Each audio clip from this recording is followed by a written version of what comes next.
ذنوبكم والله غفور رحيم.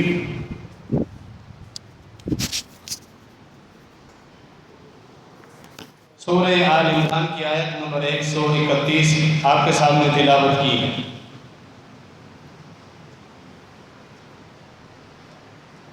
اس آیت مبارکہ میں اللہ تعالیٰ نے بندوں کے لیے اپنی محبت حاصل کرنے کا ایک راز بتایا کہ تمہیں اللہ تعالیٰ کی محبت کس طرح مل سکتی ہے، یعنی تم اللہ کے محبوب کب بنو گے. اور یہی ایک مسلمان کی، ایک مومن کی آخری منزل ہے کہ اسے رب العالمین کی رضا، خوشنودی اور محبت حاصل ہو جائے. قُلْ إِن كُنتُمْ تُحِبُّونَ اللَّهَ فَاتَّبِعُونِي. اے پیغمبر صلی اللہ علیہ وسلم آپ کہہ دیجئے اپنی امت سے، اگر تم اللہ سے محبت کرتے ہو،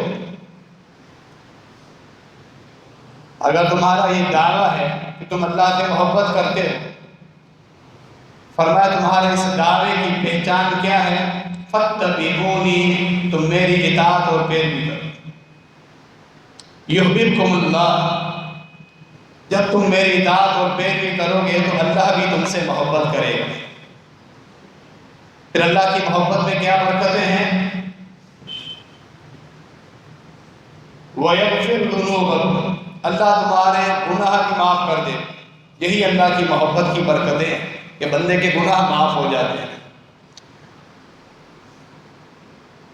واللہ غفور الرحیم، اللہ تعالیٰ تو بہت زیادہ بخشنے والا، بڑا ہی مہربان ہے. یعنی کہ نبی مکرم جناب محمد رسول اللہ صلی اللہ علیہ وسلم کی اطاعت اور پیروی جس انسان کے اندر ہے، وہ دو چیزوں کی گواہی دیتا ہے اپنے عمل کے ساتھ. اسی آیت پر اگر آپ غور کریں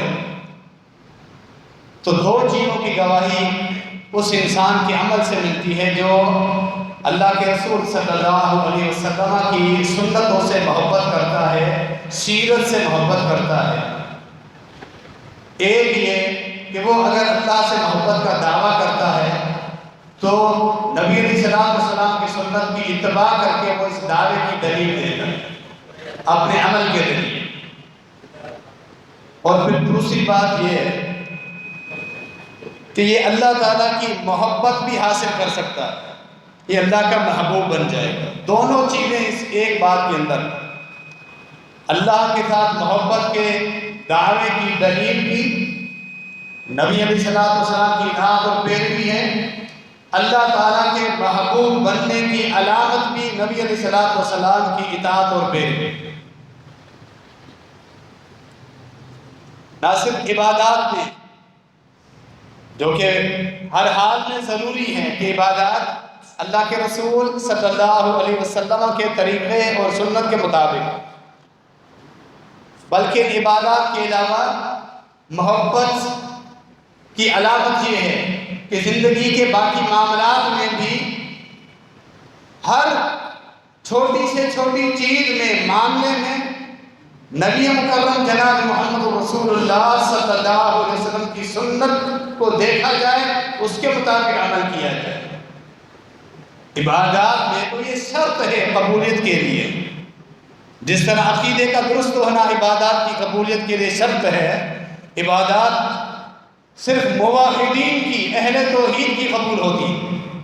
پھر ساتھ دوسری شرط یہ ہے کہ وہ عبادات پیارے پیغمبر خاتم النبیین جناب محمد رسول اللہ صلی اللہ علیہ وسلم کی سنت اور طریقے کے مطابق. پھر تیسری بنیادی شرط یہ ہے کہ وہ اللہ کی رضا اور خوشنودی کے لیے، ریاکاری نہ، دکھاوا مطلوب نہ. یہ بنیادی شرطیں.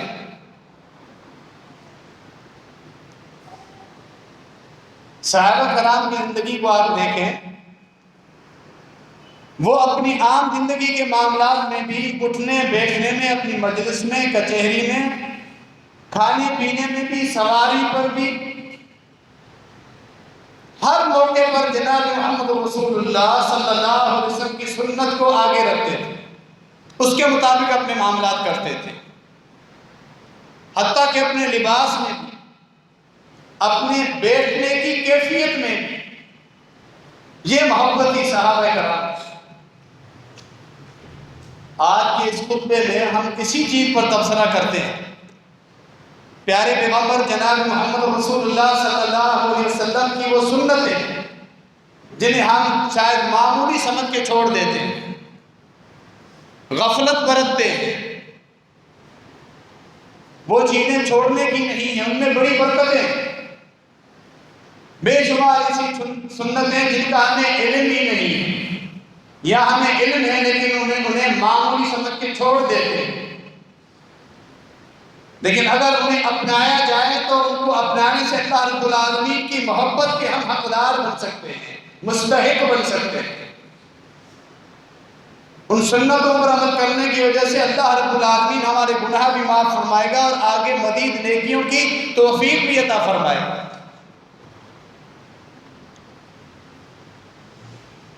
سیدنا عبداللہ بن عمر رضی اللہ عنہما سے، تابعین میں سے ایک تابعی نے سوال کیا، صحیح بخاری کے اندر یہ حدیث اور یہ سوال و جواب ان دونوں کے موجود ہیں۔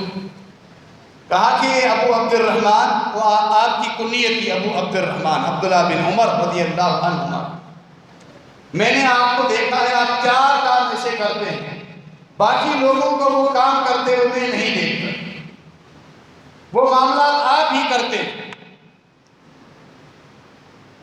آپ اپنے بالوں کو زرد رنگ لگاتے ہیں، زرد کلر لگاتے ہیں بالوں کو، داڑھی کے بالوں کو اور سر کے بالوں کو، باقی لوگوں کو میں نے ایسا کرتے ہوئے نہیں دیکھا۔ ایک سوال میرا یہ ہے آپ سے، آپ کیوں لگاتے ہیں جبکہ باقی لوگ نہیں کرتے؟ آپ چمڑے کی جوتیاں پہنتے ہیں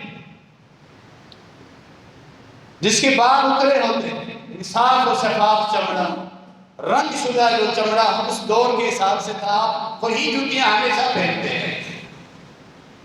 یہ دوسری چیز ہے جو میں نے دیکھی، آپ جب حج یا عمرہ کرنے آتے ہیں تو آپ کعبۃ اللہ کے 4 کونے ہیں، آپ صرف 2 کونوں کو ہاتھ لگاتے ہیں، دونوں رکن یمانی، حجر اسود والا اور اس سے پہلے والا، جبکہ باقی جو سامنے والے 2 کونے ہیں، 2 رکن ہیں، آپ ان کو ہاتھ ہی نہیں لگاتے، جبکہ میں دیکھتا ہوں مسلمان 4 کونوں کو چھونے کی کوشش کر رہے ہوتے ہیں۔ 3 باتیں۔ چوتھی بات میں نے دیکھی ہے، لوگ حج کرنے آتے ہیں مکہ المکرمہ میں، پہلی کا جان یکم ذی الحجہ دیکھتے ساتھ ہی لوگ تلبیہ پڑھنا شروع کر دیتے ہیں، وہ حج کے احکامات شروع کر دیتے ہیں۔ آپ 8 تاریخ کو تلبیہ پڑھتے ہیں۔ یہ 4 سوالات ہیں۔ سیدنا عبداللہ بن عمر رضی اللہ عنہ 4 سوالات کے بھی جواب دیتے ہیں، وہ یہی ہے کہ یہ 4 کام میں نے اللہ کے رسول صلی اللہ علیہ وسلم کو کرتے ہوئے دیکھا۔ جواب سے بھی میں نے جناب محمد رسول اللہ صلی اللہ علیہ وسلم کو دیکھا، داڑھی مبارک میں چند بال سفید آئے تھے، انتہائی گننے کے قدر میں، تعداد میں، گننے کی تعداد میں چند بال سفید آئے تھے، لیکن زرد رنگ لگایا تھا، داڑھی مبارک کو زرد رنگ لگایا تھا۔ اس بنا پر میں بھی اپنے بالوں کو زرد رنگ لگاتا ہوں۔ میں نے جناب محمد رسول اللہ صلی اللہ علیہ وسلم کو یہ جوتیاں پہنتے ہوئے دیکھا، چمڑے کی، جس کے بال، کھال کے اوپر جو بال ہوتے ہیں وہ اترے ہوئے ہوں، رنگ شدہ چمڑے کی جوتی میں نے اللہ کے رسول صلی اللہ علیہ وسلم کو پہنتے ہوئے دیکھا ہے، میں اسی لیے پہنتا ہوں۔ نبی علیہ السلام کے ساتھ میں نے حجۃ الوداع کیا، میں نے دیکھا، اور عمروں میں بھی ساتھ تھا۔ حجۃ الوداع کے علاوہ 3 عمرے اللہ کے رسول صلی اللہ علیہ وسلم نے کیے، 3 مرتبہ عمرہ کی۔ میں نے جب دیکھا نبی علیہ السلام کو طواف کرتے ہوئے رکنین یمانیین دونوں ان کونوں کو چھوا ہے، سامنے والے جو رکن شامی ہیں دونوں کو کبھی نہیں چھوتے دیکھا۔ اور نبی علیہ السلام تلبیہ جب پڑھتے تھے، جب آپ احرام باندھتے تھے، حج کا احرام 8 تاریخ کو باندھا جاتا ہے، پہلی تاریخ کو نہیں باندھا جاتا۔ چاروں کاموں کا جو جواب ہے وہ اللہ کے رسول صلی اللہ علیہ وسلم کی سنت ہے۔ یہی صحابہ کرام کام، ان میں عبادات بھی ہیں، اور جوتیاں پہننا اس چیز کا تعلق عبادات سے نہیں۔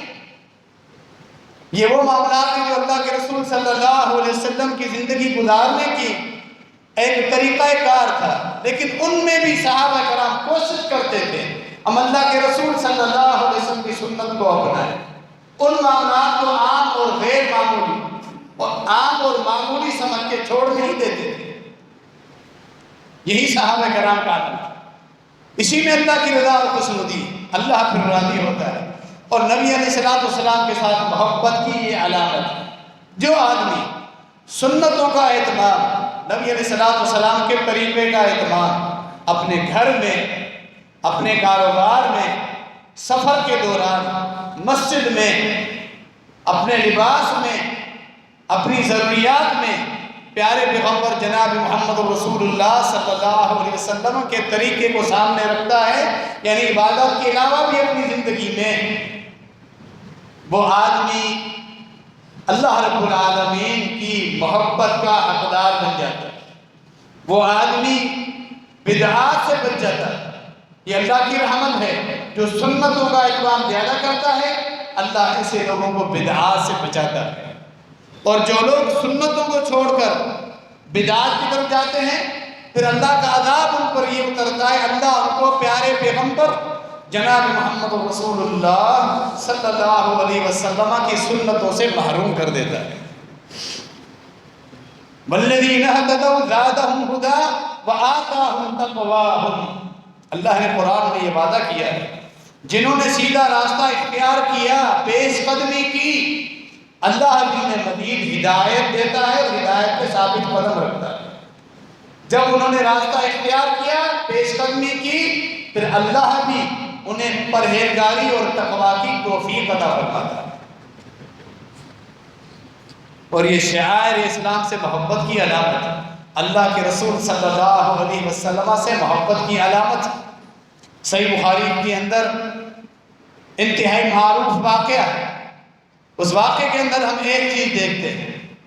سیدنا ابو موسیٰ اشعری رضی اللہ تعالیٰ عنہ کہتے ہیں، مدینہ منورہ میں ایک دن میں اپنے کام کاج سے فارغ ہوا،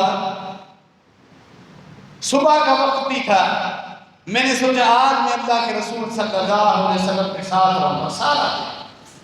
جب میں آیا تو مسجد میں بھی اللہ کے رسول صلی اللہ علیہ وسلم نہیں تھے، پتہ چلا گھر میں بھی نہیں، اپنی کسی بیوی کے گھر میں نہیں۔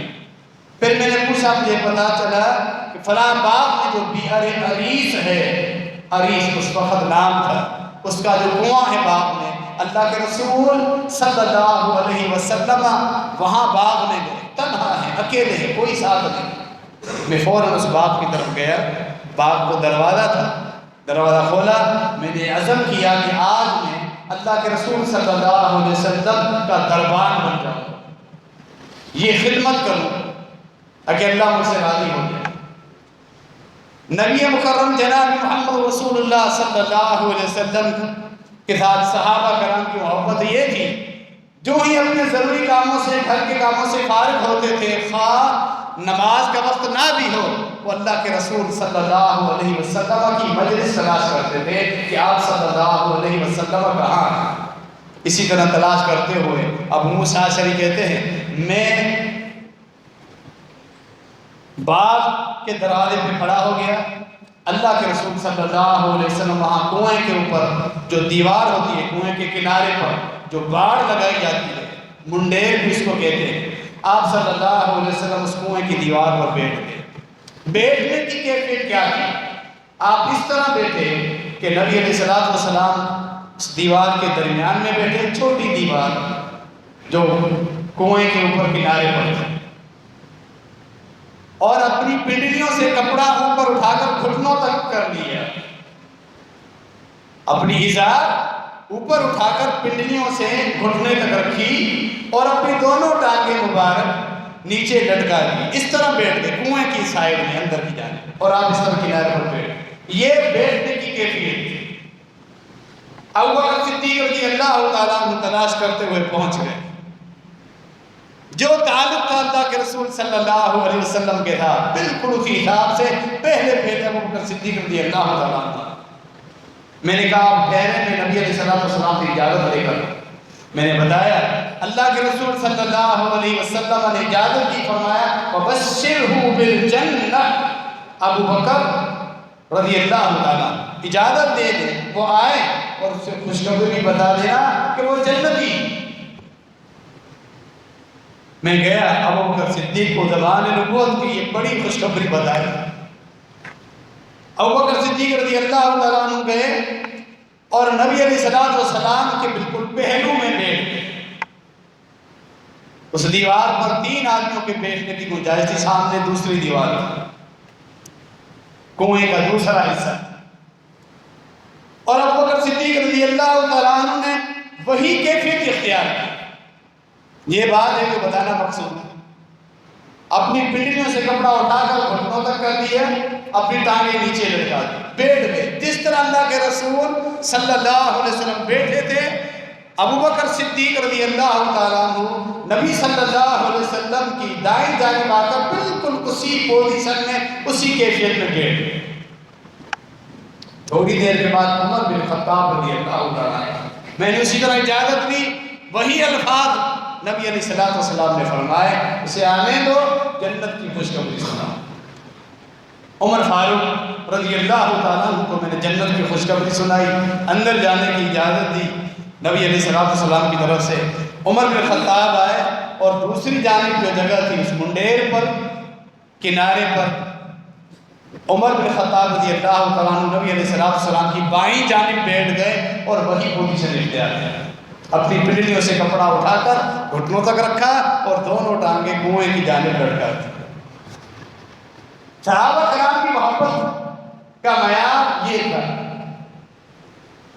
عبادات کے علاوہ یہ چیز جس کا تعلق عبادت سے نہیں ہے، لیکن اللہ کے رسول صلی اللہ علیہ وسلم کی بیٹھنے کی کیفیت بھی دونوں صحابہ نے اختیار کر دی۔ عثمان غنی رضی اللہ تعالیٰ عنہ دونوں کے بعد پہنچے، اسی طرح میں نے اجازت دی، پیارے پیغمبر جناب محمد رسول اللہ صلی اللہ علیہ وسلم نے فرمایا وَبَشِّرْهُ اِذِنْ لَهُ وَبَشِّرْهُ بِالْجَنَّةِ بِالْبَلْوَا تُصِيبُهُ، اجازت دے دو، جنت کی خوشخبری بھی دو، لیکن دنیا میں اللہ رب العالمین انہیں ایک بڑی آزمائش میں مبتلا کرے، اس کے بعد جنت، بہت بڑی آزمائش میں مبتلا ہوں گے، پھر جنت ہے۔ میں گیا، وہی اللہ کے رسول صلی اللہ علیہ وسلم کے الفاظ بتائے۔ سیدنا عثمان غنی رضی اللہ تعالیٰ عنہ نے فرمایا، یہ بھی سنا، واللہ المستعان، اللہ رب العالمین اس آزمائش پر میری مدد کرے۔ پھر عثمان غنی رضی اللہ تعالیٰ عنہ سامنے والا جو دیوار کا حصہ تھا، کنویں کا دوسرا کنارہ، وہاں جا کر بیٹھ گئے، اور سیدنا عثمان غنی رضی اللہ تعالیٰ عنہ نے بھی بیٹھنے کی کیفیت وہی اختیار کی، اپنی پنڈلیوں سے کپڑا اٹھا کر گھٹنوں تک رکھا اور اپنی دونوں ٹانگیں کنویں کی جانب لٹکا دی۔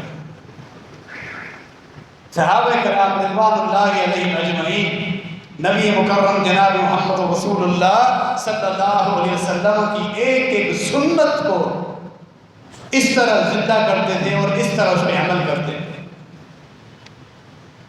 ہمارے معاشرے میں کتنی ایسی چیزیں ہیں جنہیں ہم غیر ضروری سمجھ کر چھوڑ دیتے ہیں، اس پر ہم کچھ تبصرہ ضرور کریں گے اللہ تعالیٰ کی توفیق سے۔ امیر المومنین سیدنا علی بن ابی طالب رضی اللہ تعالیٰ عنہ کا واقعہ سنیں۔ ابو داؤد کے اندر جب آپ امیر المومنین تھے، سواری لائی گئی، سیدنا علی رضی اللہ تعالیٰ عنہ نے سواری کے رکاب میں پاؤں رکھا، گھوڑے پر چڑھنے کے لیے جو رکاب ہوتا، وہاں رکاب میں پاؤں رکھا اور کہا بسم اللہ۔ پھر جب گھوڑے کی پیٹھ پر سوار ہوئے تو فرمایا الحمدللہ، پھر دعا کی سبحان الذی سخر لنا هذا وما كنا له مقرنين وإنا إلى ربنا لمنقلبون. پھر 3 دفعہ فرمایا الحمدللہ الحمدللہ الحمدللہ. پھر 3 دفعہ فرمایا اللہ اکبر اللہ اکبر اللہ اکبر. سبحانک انی ظلمت نفسی فاغفر لی فإنہ لا یغفر الذنوب الا انت. یہ الفاظ، یہ دعا پڑھنے کے بعد چہرے مبارک پر مسکراہٹ آئی. سیدنا علی رضی اللہ تعالیٰ عنہ مسکرانے لگے. جو ساتھ آپ کے تابعی تھے، شاگرد تھے، خادم تھے، وہ ادھر ادھر دیکھنے لگے. مسکراہٹ کی وجہ سمجھ میں نہیں آئی. پھر پوچھا امیر المومنین آپ ہنس رہے ہیں، یعنی وجہ بتائیے. امیر المومنین سیدنا علی رضی اللہ تعالیٰ نے فرمایا کہ جس طرح تم نے ابھی مجھے دیکھا ہے، جو عمل میں نے کیا ہے، بسم اللہ کہہ کر سواری پہ چڑھنا، سواری کے اوپر جب آ جائیں تو الحمدللہ کہنا، پھر دعا کہنا، سواری والی جو معروف دعا ہے وہ دعا پڑھنا، 3 دفعہ الحمدللہ، 3 دفعہ اللہ اکبر، اور پھر سبحانک انی ظلمت نفسی فاغفر لی فإنہ لا یغفر الذنوب الا انت. میں نے اللہ کے رسول صلی اللہ علیہ وسلم کو دیکھا بالکل اسی طرح کرتے تھے. پھر نبی علیہ السلام کو ایک دفعہ میں نے دیکھا اس طرح کیا اور آپ صلی اللہ علیہ وسلم مسکرا رہے. میں نے کہا آج اس سنت کو زندہ کرو، سواری پہ سوار ہو جاؤ، ساری دعائیں بھی پڑھوں اور نبی علیہ السلام کی طرح میں مسکراؤں. ابھی مسکرانے کی اور کوئی وجہ نہیں، کوئی وجہ نہیں. اللہ کے رسول صلی اللہ علیہ وسلم اس موقع پر مسکرائے تھے، اس بنا پر میں مسکرا رہا ہوں. آگے فرمایا پھر میں نے اس موقع پر نبی علیہ السلام سے پوچھا تھا، اے اللہ کے رسول صلی اللہ علیہ وسلم آپ مسکرا رہے ہیں. علی رضی اللہ عنہ نے پوچھا یعنی وجہ بتائیے. فرمایا علی میں مسکرا رہا ہوں اللہ تعالیٰ کی محبت پر. اللہ تعالیٰ اپنے بندے سے اس وقت بڑی محبت کرتا ہے جب بندہ کہتا ہے رب انی ظلمت نفسی فاغفر لی، اے میرے رب میں اپنی جان پہ ظلم کر کے آیا ہوں، تیرے سامنے تو مجھے معاف کر دے. اللہ مسکراتا ہے، اپنے بندے سے خوش ہوتا ہے. اللہ فرماتا ہے علم عبدی انہ لا یغفر الذنوب الا انا، کہ میرا بندہ اتنا تو جانتا ہے کہ گناہ میں ہی بخشوں گا، میرے علاوہ کون ہے جس کے دروازے پر یہ اپنے گناہ بخشوانے جائے. میرے ہی دروازے پر آیا ہے نا. اللہ اسی پر خوش ہو جاتا ہے. گناہ اس نے کیے پھر اپنی معافی کے لیے دوبارہ میرے پاس آیا ہے، اللہ اس میں خوش ہوتا ہے. اللہ رب العالمین ہنستا ہے. اللہ بھی ہنستا ہے. کیسے ہنستا ہے؟ جیسے اللہ کی شان. ہم کیفیت میں نہیں جائیں گے، مخلوق کے مشابہت نہیں کریں گے. اللہ ہنستا ہے جیسا کہ اللہ کی شان اعلیٰ برتر ہے، اسی طرح اللہ کی تمام صفات بھی اعلیٰ اور برتر.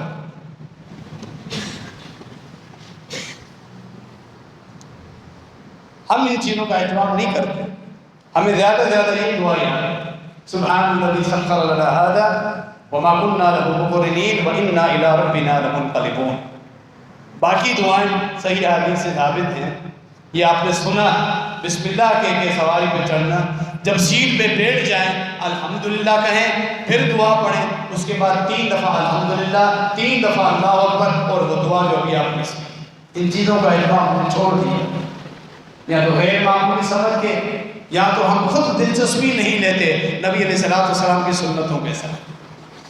اور پھر سیدنا علی رضی اللہ تعالیٰ عنہ کے طریقے کو دیکھتے ہوئے کبھی سواری پر بیٹھیں، یہ دعا پڑھیں اور ہم بھی مسکرائیں. ہم نے بھی اللہ کے رسول صلی اللہ علیہ وسلم کی اس سنت پہ عمل کیا ہو، دل تو مطمئن ہو، اللہ کی رضا تو مل جائے، اللہ کی محبت ہم حاصل کر سکیں.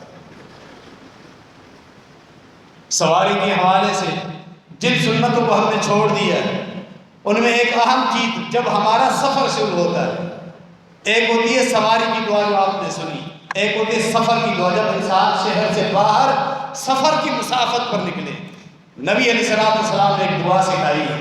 انتہائی کم لوگ ہیں جو اس دعا کا اہتمام کرتے ہیں. ہم نے ان چیزوں کو، دعاؤں کو چھوڑا ہوا ہے.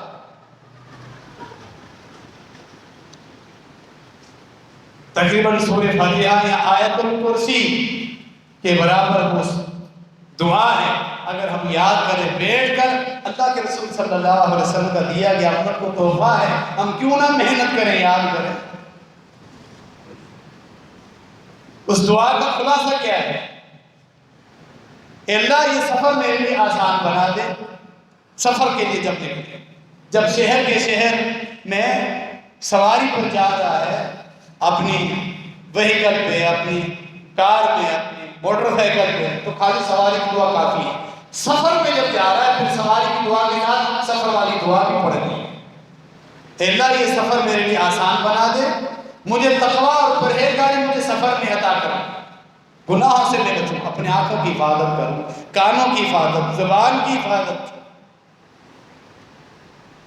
ہاتھ سے مجھے بچانا، اور برے مناظر سے اللہ مجھے بچانا، میرے گھر والوں کی پیچھے حفاظت کرنا، میرے مال کی حفاظت کرنا، خود میری حفاظت کرنا۔ یہ خلاصہ ہے اس دعا کا، اور یہ سفر میرے لیے آسان بنا دے اور جلدی میں یہ سفر پورا ہو جائے۔ اللہم انا نسألک فی سفرنا ھذا البر والتقوى ومن العمل ما ترضى۔ اللہم ہون علینا سفرنا ھذا واطوی عنا بعدہ۔ اللہم انت الصاحب فی السفر والخلیفۃ فی الاہل والمال۔ اللہم انا نعوذ بک من وعثاء السفر وکآبۃ المنظر وسوء المنقلب فی المال والاہل۔ یہ دعا ہے جس کا خلاصہ میں نے آپ کو بتا دیا۔ مسافر کو الوداع کہنے کے الفاظ، کیا یہ دعا ہم پڑھتے ہیں؟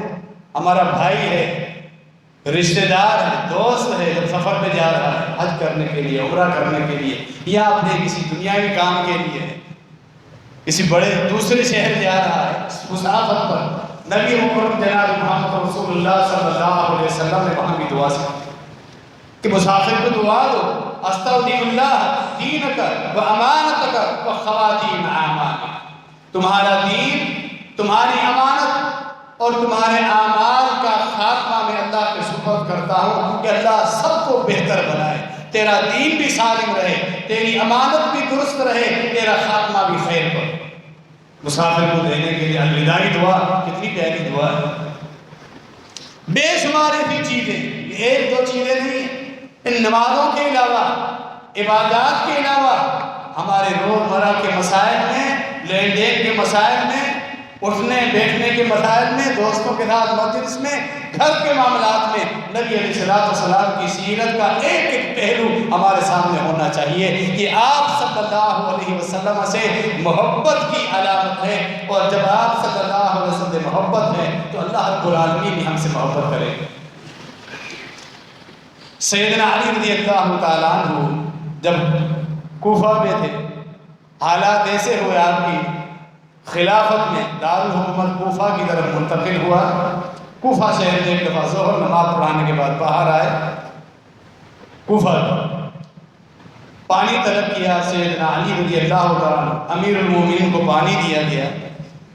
امیر المومنین سیدنا علی بن ابی طالب رضی اللہ تعالیٰ کھڑے ہو کر پانی پی رہے، آپ کے ساتھی تابعین حیرت کے عالم میں دیکھ جان بوجھ کر کھڑے ہو کر پانی پی رہے، پانی پی کر فارغ ہوئے، فرمایا ان ناسا یکرہ احدہم ان یشرب قائما ولقد رأیت رسول اللہ صلی اللہ علیہ وسلم یشرب قائما۔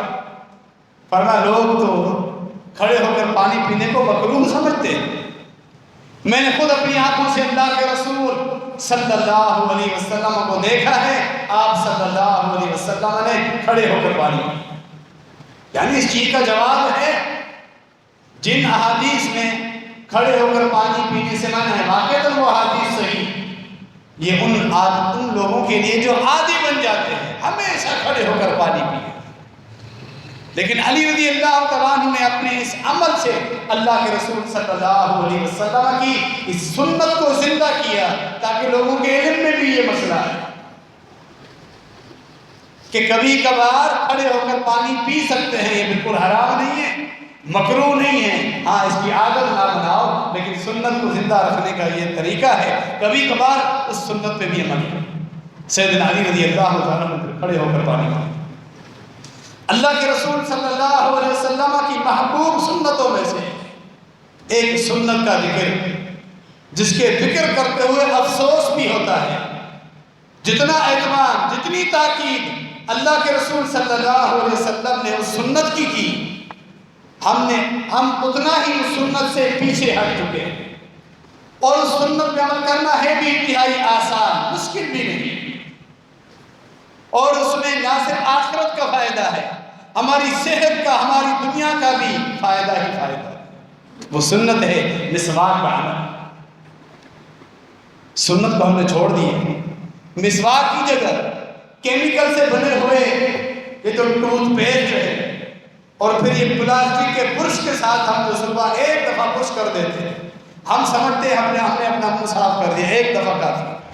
کیا ایک مصنوعی چیز، قدرتی چیز کے قائم مقام ہو سکتی ہے؟ کہاں درخت کی تازہ شاخ کی مسواک، اور کہاں یہ ٹوتھ پیسٹ جو ہم لاتے ہیں، آخر تک تو اس کو نچوڑتے ہیں، 3-4 مہینے، آدھا سال تو نکال ہی لیتے ہیں، تو آخر تک اس کی کیا حالت ہوتی ہوگی جس کے ساتھ ہم پیسٹ کرتے ہیں۔ ان چیزوں سے ہٹ کر کبھی کبھار ہم پیسٹ کرتے ہیں یا روزانہ صبح کریں، ٹھیک ہے، اپنی جگہ الگ، لیکن نبی مکرم جناب محمد رسول اللہ صلی اللہ علیہ وسلم کا حکم اور نبی علیہ السلام کی محبوب ترین سنت مسواک، یہ عمل کہاں گیا؟ فرمایا لولا نشق علی امتی لامرتہم بالسواک مع کل وضوء وفی روایت مع کل صلاۃ۔ میں نے یہ چاہا کہ اپنی امت پر مسواک فرض قرار دے دوں ہر نماز یا ہر وضو کے موقع پر، لیکن میں نے کہا اگر فرض قرار دے دوں گا یہ لوگ مشقت میں پڑ جائیں گے، جو چیز فرض ہو جائے اس کے چھوڑنے کی پھر گنجائش نہیں، اختیار نہیں، یہی فرض اور نفل میں فرق ہے۔ جو چیز فرض ہے انسان اسے نہیں چھوڑ سکتا، نفل میں اختیار۔ فرمایا میں نے چاہا فرض کر دوں مسواک کرنا ہر نماز کے ساتھ، اس سے اہمیت بتانا مقصود تھا، لیکن پھر یہ مشقت میں پڑ جاتے، اس لیے میں نے حکم نہیں۔ اکثر مسواک حتیٰ کہ خواب میں بھی دیکھا نبی علیہ السلام مسواک کر رہے ہیں، 2 آدمی آئے، آپ صلی اللہ علیہ وسلم نے اپنی مسواک چھوٹے کو دی، ایک بڑی عمر کا تھا، ایک چھوٹا، خواب دیکھ رہے ہیں، چھوٹے کو دی، چھوٹی عمر والے کو نبی علیہ السلام نے مسواک دی، خواب میں ہی وحی ہوئی آپ بڑی عمر والے کو مسواک دیں، کیونکہ آپ کی جو محبوب سنت ہے، جو عمر میں بڑا ہے اس کا حق ہے کہ آپ اس کو دیں۔ نبی علیہ السلام نے اس کو دے دی مسواک۔ سیدہ عائشہ رضی اللہ عنہا سے پوچھا گیا، نبی علیہ السلام جب گھر میں آتے تھے، ما کان اول یبدأ بأول کان یبدأ، سب سے پہلا کام آتے ساتھی کیا کرتے تھے؟ فرمایا کان یبدأ بالسواک، یہ اللہ کے رسول صلی اللہ علیہ وسلم کی سنت تھی۔ عائشہ رضی اللہ عنہ فرماتی ہیں گھر میں آتے ساتھ ہی سب سے پہلے مسواک لیتے، اپنا منہ مبارک صاف کرتے، اچھی طرح مسواک کرتے، پھر ہمارے پاس بیٹھتے تھے، پھر گھر کے کام کاج کرتے تھے۔ ان سنتوں کو ہم نے کہاں کر دی، چھوڑ دی، معمولی سمجھ کے، غیر ضروری سمجھ کے۔ ان کو اپنانے سے جہاں ہماری صحت کا فائدہ ہے، دنیاوی فائدہ ہے، وہاں اللہ رب العالمین کی رضا اور خوشنودی بھی مثمر ہے ان چیزوں میں۔ اللہ کے رسول صلی اللہ علیہ وسلم، صحیح بخاری کے اندر واقعہ آتا ہے، جب دودھ پیتے تھے، دودھ پینے کے بعد کلی کرتے تھے، فرمایا ان فیہ لسمن، میں نے دودھ پیا ہے اور کلی اس لیے کر رہا ہوں کہ دودھ میں چکناہٹ ہوتی ہے، اس لیے کلی کر رہا ہوں۔ یہ بھی سنت ہے نبی علیہ السلام کی، دودھ پینے کے بعد منہ صاف کرنا، پانی کے ساتھ کلی کرنا، دانتوں کو صاف کرنا۔ کئی احادیث سے ثابت ہے اللہ کے رسول صلی اللہ علیہ وسلم دودھ میں پانی ملا کر پیتے تھے، بالخصوص گرمی کے موسم میں۔ ہجرت کے سفر میں بھی آپ کو یہی چیز ملے گی، ہجرت کا سفر جس میں ابوبکر صدیق رضی اللہ تعالیٰ عنہ ساتھ، دودھ کے اندر پانی ڈالا گیا، پھر یہ نبی علیہ السلام کی سنت ہے۔ اس میں کتنا فائدہ ہے یہ آپ حکمہ سے، ڈاکٹروں سے پوچھ سکتے ہیں۔ معدے کے لیے، پیٹ کی بیماریوں کے لیے یہ ایک معدے کی گرمی کے لیے بالخصوص ایک اکسیر ہے۔ اکثر کھانا کھانے کے بعد ہمیں جو کھٹی ڈکاریں آتی ہیں یا سینے کی جو جلن ہم محسوس کرتے ہیں، اس کا یہ بہترین ٹونک، بہترین علاج آپ دودھ کے ساتھ پانی ملا کر۔ شہروں میں اکثر تو ایسے ہیں دودھ بیچنے والے ہم کہتے ہیں پانی تو پہلے ہی ملا ہوا ہے، تو پھر دودھ میں پانی ملانے کی ضرورت نہیں، اللہ ان کو بھی ہدایت دے۔ جہاں خالص دودھ بالخصوص ملے وہاں ایسی سنتوں پہ ضرور ہم عمل کریں۔ آپ دیکھیں آپ کہ میدے کی جو گرمی ہے، یہ جو جلن ہے، اس میں آپ کو بہت زیادہ فائدہ ہو، ایسیڈیٹی جو ہم محسوس کرتے ہیں بڑا فائدہ ہوگا، یہ اللہ کے رسول صلی اللہ علیہ وسلم کی سنت ہے۔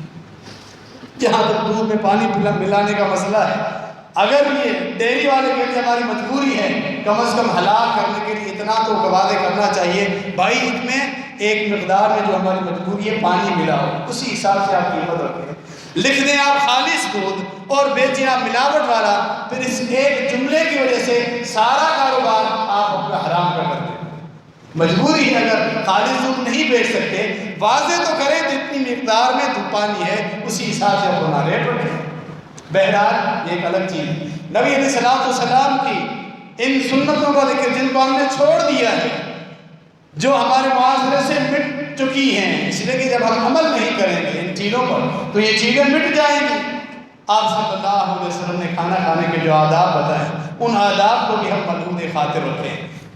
انسان برتن کے اپنے کنارے کی طرف سے کھانا کھائے، بسم اللہ پڑھے، اپنی طرف سے کھانا کھائے۔ اللہ کے رسول صلی اللہ علیہ وسلم نے فرمایا کھانا کھاتے ہوئے جب تم میں سے کسی کا لقمہ اچانک گر جائے فَلْيَأْخُذْهَا وَلْيُمِتْ أَذَاهَا وَلْيَأْكُلْهَا وَلَا يَدْعَهَا لِلشَّيْطَانِ۔ فرمایا کھانے کا اگر لقمہ گر جائے تو اسے اٹھا لو زمین سے اور جس طرف سے مٹی لگی ہوئی ہے اسے صاف کرو، مٹی والا حصہ الگ کر کے وہ صاف حصہ اٹھا کے کھا لو، اس کو شیطان کے لیے مت چھوڑو۔ یہ اللہ کے رسول صلی اللہ علیہ وسلم کا حکم۔ اس حدیث کے مقابلے میں معاشرے کے اکثر لوگوں کو آپ دیکھیں اس میں وہ اپنی حقیقت سمجھتے ہیں، حقارت سمجھتے ہیں کہ گرا ہوا لقمہ ہم زمین سے کیوں اٹھائیں، جبکہ اللہ کے رسول صلی اللہ علیہ وسلم کا حکم کیا ہے، اس میں ایک رزق کی قدر بھی ہے۔ فرمایا جو لقمہ تم نے اگر چھوڑ دیا گویا کہ تم نے شیطان کے لیے چھوڑا ہے، شیطان کھا جائے۔ کیوں شیطان کے لیے اپنا رزق رکھ رہے ہو، شیطان کو اپنے رزق میں حصے دار کیوں بنا رہے ہو؟ اللہ نے تمہیں دیا ہے، تم پر۔ اس میں انسان کی عاجزی اور تواضع کے ساتھ نبی علیہ السلام کی سنت کے ساتھ ایک محبت کی بڑی علامت اور نشانی ہے۔ یعنی شیطان کے لیے کھانا زائد نہیں چھوڑنا چاہیے۔ اس سے یہ پتہ چلا کھانا انسان اپنے برتن میں اپنی ضرورت کے حساب سے لے، اتنا لے جتنا کھا سکتا، برتن اپنی پلیٹ بھر لے اور آدھا یا کچھ حصہ کھائے، آدھا چھوڑ دے اور وہ ضائع ہو جائے تو پھر وہ سارا شیطان کے حوالے ہو جاتا ہے۔ اللہ کے دیے ہوئے رزق کی قدر بھی کرنی چاہیے، اس میں یہ بھی سبق ہمیں ملتا ہے۔ بالخصوص دعوت اور ولیمے اور شادی بیاہ کے موقع پر ہم دیکھتے ہیں کہ میزبان کوشش کرتا ہے کہ اپنا اسٹیٹس بحال رکھنے کے لیے لوگوں میں اپنی ناک اونچی رکھنے کے لیے چاہے اس کے کو قرضہ بھی اٹھانا پڑے، طرح طرح کے طعام کا اہتمام کرتا ہے۔ جب کھانے والے دعوت والوں کے لیے کئی طرح کے طعام ہوتے ہیں تو پھر ہر طرح کے طعام سے وہ تھوڑا تھوڑا لیتے ہیں، اکثر زیادہ تر ضائع ہی ہو جاتے ہیں۔ اللہ نے جتنی استطاعت دی ہو چند آئٹم سادہ سے رکھ کے جائیں، اتنے کہ لوگ اچھی طرح کھائیں اور ضائع نہ ہو۔ کتنا کھانا ضائع ہوتا ہے، کتنی تعداد میں شیاطین کا پیٹ بھرا جاتا ہے دعوتوں کے موقع پر۔ اس وقت اللہ رب العالمین جو رزق دیتا ہے، اللہ تو دیکھتا ہے ہم اس رزق کی کس طرح ناقدری کرتے ہیں، پھر بعد میں ہم پریشان ہیں۔ اور پھر ان چیزوں کے اہتمام کے لیے لوگ قرضہ اٹھا کر بھی کرتے ہیں، جتنی اللہ نے طاقت دی ہو اسی حساب سے ہی معاملہ کرنا چاہیے۔ اللہ کے رسول صلی اللہ علیہ وسلم کی بے شمار ایسی سنتیں ہیں جن کو ہم نے چھوڑ دیا ہے، معاشرے میں ان چیزوں کا وجود پیچھے جا رہا ہے۔ اللہ کے رسول صلی اللہ علیہ وسلم نے فرمایا کہ جب تم میں سے کسی کو جمائی آئے، اباسی آئے، کوشش کرے کہ اس اباسی کو روکو، نہ آنے دو، یہ شیطان کی طرف سے، شیطان خوش ہوتا ہے۔ اور ایک حدیث میں الفاظ یہ ہے کہ یہ چھینک جو تمہیں آتی ہے یہ اللہ کی طرف، چھینک پہ اللہ خوش ہوتا ہے، اباسی اللہ کو پسند ہے۔ جو چیز شیطان کو پسند ہے وہ چیز اللہ کو پسند نہیں ہے۔ فرمایا اگر آ بھی جائے تو پھر اپنے منہ پر ہاتھ رکھو، منہ کو کھلا نہ چھوڑو، اور پھر آواز بھی نہ نکالو۔ اباسیہ انسان کو کوشش کرے روکے آ جائے تو اس کو اپنے منہ پر ہاتھ رکھے، اگر منہ پہ ہاتھ نہیں رکھے، منہ پھٹا ہوا ہو، شیطان دیکھ کے ہنستا ہے، اللہ نے اس کو اشرف المخلوقات بنایا، اس کا چہرہ دیکھو، اس کی حالت دیکھو۔ واقعتاً انسان اپنے منہ پہ ہاتھ نہ رکھے، فل اپنا منہ کھول دے اباسی کے وقت، اس کا چہرہ عجیب بن جاتا ہے۔ اللہ کے رسول صلی اللہ علیہ وسلم نے اسی ہاتھ رکھی بات کی، فرمایا آواز مت نکال۔ جب انسان اباسی پر جان بوجھ کے آواز نکال، لوگ صبح اٹھتے ساتھ ہی انگڑائی لیتے، ساتھ اباسی بھی دیتے، ساتھ اتنی آواز بھی نکالتے، جانوروں کے مشابہ آواز ہوتی۔ اللہ کے رسول صلی اللہ علیہ وسلم نے منع کیا۔ عبداللہ بن عباس رضی اللہ عنہ فرماتے ہیں نبی علیہ السلام کو جب چھینک آتی تھی تو آپ صلی اللہ علیہ وسلم خفض بہا او غض بہا صوتہ، چھینک آتی تھی تو اپنا آواز پست کرتے تھے، ہاتھ یا کپڑا نبی علیہ السلام اپنے منہ کے اوپر یا ناک کے اوپر رکھتے تھے۔ یہ سنت اللہ کے رسول صلی اللہ علیہ وسلم، چھینک آتے وقت ہاتھ یا کپڑا نبی علیہ السلام رکھتے تھے اور آواز پست کر دیتے۔ اور چھینک آنے کے احکامات یہ ہے جب مجلس میں مسلمان بیٹھے ہوں، جس کو چھینک آئے وہ کہے الحمدللہ، سننے والے مسلمان بھائی اس کو دعا دیں یرحمک اللہ، اور پھر جسے چھینک آئی تھی وہ دوبارہ دعا دے یہدیکم اللہ ویصلح بالکم۔ ہم نے دیکھا ہے اس پہ عمل نہیں، زیادہ مسلمانوں کو اتنا پتا ہے چھینک آئے الحمدللہ کہنا ہے، آگے یرحمک اللہ کا جواب، پھر یہدیکم اللہ ویصلح بالکم، ان دونوں چیزوں کا پتہ ہی نہیں۔ ان سنتوں کو چھوڑ دیا مسلمان، ان چیزوں پہ عمل نہیں، صرف الحمدللہ کافی نہیں، سننے والوں کو جواب دینا ہے، بلکہ پھر مسلم کے حدیث ہے اس کا حق ہے اس کو جواب دو، پھر وہ دوبارہ جواب دو۔ اور پھر چھینک آپ نے سنا، چھینک آتے وقت آواز کو پست رکھنا، یہ نبی علیہ السلام کی سنت، زور سے چھینک مارنا اچھوں کی طرح، اور ایسی آواز جو پورے محلے والے کو سنائی دے فلاں کو چھینک آئی ہے، یہ نبی علیہ السلام کی سنت کی مخالف ہے، بے ادبی ہے، خلاف مروت یہ کام۔ سیدنا لقمان نے اپنے بیٹے کو جو نصیحت کی ہے، اپنے بیٹے کو سورہ لقمان، ان نصیحتوں کو تھوڑا پڑھا ہے آپ نے، قرآن میں ترجمہ پڑھا ہے، وَقْصِدْ فِي مَسْلِكَ وَاغْضُضْ مِنْ صَوْتِكَ إِنَّ أَنْكَرَ الْأَصْوَاتِ لَصَوْتُ الْحَمِيرِ، میانہ روی کے ساتھ چلتے رہو، چلنے کا انداز میانہ روی، تکبرانہ انداز نہیں، اور بالکل سست اور ڈھیلا بن کے بھی نہیں۔ یہاں یہ بھی سنیں نبی علیہ السلام کے چلنے کا انداز کیا تھا؟ آپ صلی اللہ علیہ وسلم پاؤں اٹھا کر زمین پر جما کر پھر چلتے تھے، زمین پر پاؤں اچھی طرح ٹکا کر پھر قدم اٹھاتے تھے۔ صحابہ کہتے ہیں نبی علیہ السلام اس طرح چلتے تھے گویا آپ ڈھلوان سے نیچے اتر رہے ہیں، پاؤں سنبھال کے چلتے، اور اس قدر اسپیڈ سے چلتے تھے کہ بعض مرتبہ نبی علیہ السلام کے ساتھ پہنچنے کے لیے ہمیں دوڑنا بھی پڑتا۔ نوجوانوں کی حالت دیکھیں، چلتے ہوئے پاؤں گھسیٹ کے چلنا کہ راستے اور فرش کو ہم گویا کہ جھاڑو لگا رہے ہیں، وہ آواز جھاڑو لگانے کی آواز پاؤں کے گھسیٹنے کی آ رہی ہے، یہ اس طرح چل رہا ہے نوجوان، چلنے کا عادت بھی نہیں، مرا ہوا گویا کہ انسان ہے، عورتوں کی طرف چل رہا ہے، مردوں کی طرف چلو جس میں تکبر نہ ہو۔ اللہ کے رسول صلی اللہ علیہ وسلم صحابہ فرماتے ہیں جب چلتے تھے ہم دیکھتے تھے زمین پوری سمٹ رہی ہے آپ کے لیے، جلدی میں آپ اپنی جگہ کو پہنچتے تھے۔ یہ چلنے کا انداز ہونا چاہیے، جلدی اور جس میں تکبر کی آمیزش نہ ہو، یہ انداز ہونا چاہیے۔ اور پھر آگے جو آیت کا ترجمہ ہے، لقمان علیہ السلام نے اپنے بیٹے کو جو کہا وَغْضُضْ مِنْ صَوْتِكَ، ہمیشہ اپنی آواز کو پست رکھو، آہستہ بولا کرو، شور اور غل مت کیا کرو۔ سب سے بری جو آواز ہے اِنَّ أَنْكَرَ الْأَصْوَاتِ لَصَوْتُ الْحَمِيرِ، وہ گدھے کی آواز۔ کہاں پہ انسان شور و غل کرے، چیخ و پکار کرے اور گدھے کی مشابہت ہو جائے۔ تو یہ ساری چیزیں آداب ہیں جو عبادات کے علاوہ بھی شریعت میں ہمیں ملتے ہیں، جو نبی علیہ السلام نے ہمیں سکھائے۔